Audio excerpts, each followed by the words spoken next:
विद्या 247 में सभी का स्वागत है। अगर उत्तर प्रदेश में सरकारी नौकरी की तैयारी चल रही है तो यूपी ट्रिपल एससी का नाम तो जरूर ही सुना होगा। लेकिन क्या हमें ये पता है कि इस सिस्टम में कुछ ऐसी खामियां हैं जो हजारों युवाओं के भविष्य पर सीधा असर डाल रही हैं? चलिए आज इसी की गहराई से पड़ताल करते हैं। तो चलिए सीधे मुद्दे पर आते हैं। सबसे बड़ा और कह सकते हैं सबसे चुभने वाला सवाल यही है कि भाई जब हजारों काबिल उम्मीदवार लाइन में खड़े हैं, नौकरी का इंतजार कर रहे हैं, तो फिर ये सरकारी सीटें खाली की खाली क्यों पड़ी रह जाती हैं? इस पूरी बर्बादी की जिम्मेदारी आखिर लेगा कौन? इस सवाल का जवाब ना सिस्टम के डिजाइन में ही कहीं छिपा हुआ है। सबसे पहले आइए ये देखते हैं कि ये सिस्टम लोगों की आवाज मतलब कि उनके सुझावों को सुनता भी है या नहीं। अब देखिए, सरकार ने बातचीत के लिए IGRS पोर्टल तो बना दिया है, लेकिन इसमें एक ऐसी शर्त है जो सुधार के लगभग सारे रास्ते ही बंद कर देती है।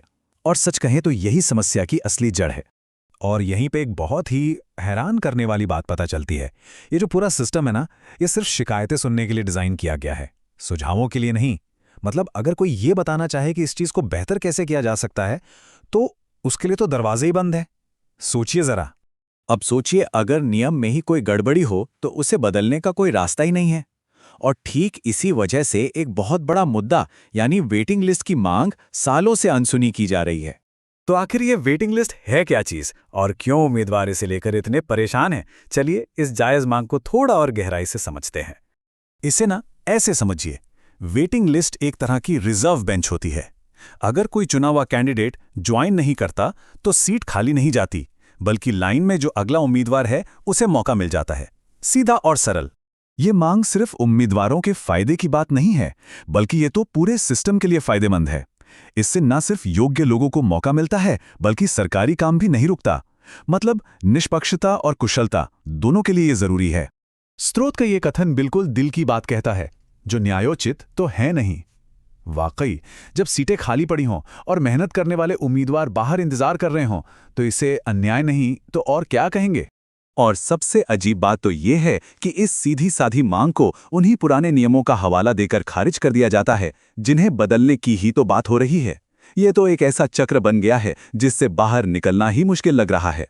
अच्छा, इन नियमों का असल जिंदगी पर क्या असर पड़ता है? चलिए दो उम्मीदवारों की कहानी से समझने की कोशिश करते हैं कि ये सिस्टम कैसे किसी की उम्मीदों को बनाता है और कैसे तोड़ देता है। तो यहां देखिए होता क्या है। एक होनहार उम्मीदवार है, अपनी मेहनत से एक साथ कई परीक्षाओं में पास हो जाता है। बहुत बढ़िया। लेकिन वो नौकरी तो कोई एक ही कर सकता है ना? नतीजा, बाकी सीटें खाली रह जाती हैं और जो उम्मीदवार कुछ ही नंबरों से चुका था उसे मौका ही नहीं मिलता। और ये समस्या तब और भी बड़ी हो जाती है जब पुरानी भर्तियों के रिजल्ट तो आते नहीं और नई भर्तियां निकलती रहती हैं। इससे एक ही कैंडिडेट के कई जगह चुने जाने की संभावना और भी बढ़ जाती है, जिससे सीटें ब्लॉक होने का खतरा और गहरा हो जाता है। तो नतीजा क्या निकला? नतीजा ये है, अनगिनत सरकारी पद खाली और हजारों योग्य उम्मीदवार बेरोजगार। भर्ती प्रक्रिया का जो असली मकसद था वही तो पूरा नहीं हो पा रहा है। ये सब देखकर ना मन में एक ही सवाल उठता है कि भाई जब समाधान इतना सीधा और तार्किक है तो फिर इसे लागू क्यों नहीं किया जा रहा? आखिर इस बदलाव से इतना परहेज क्यों है? स्रोत के मुताबिक असली समस्या नियम नहीं बल्कि एक मानसिकता है। एक ऐसी सोच जो किसी भी तरह के बदलाव को स्वीकार ही नहीं करना चाहती। स्रोत का ये कथन, वही पुराने ढर्रे पर चलना चाहते हैं सब, इस पूरी समस्या की जड़ तक पहुंचता है।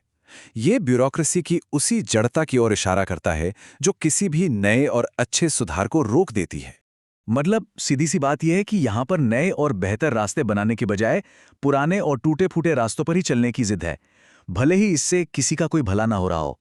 और अंत में हम सबके लिए यही सवाल बचता है कि जब कोई सिस्टम नए विचारों और सुधारों से इस तरह मुंह मोड़ लेता है तो उस पर निर्भर रहने वाले युवाओं के भविष्य का आखिर क्या होगा?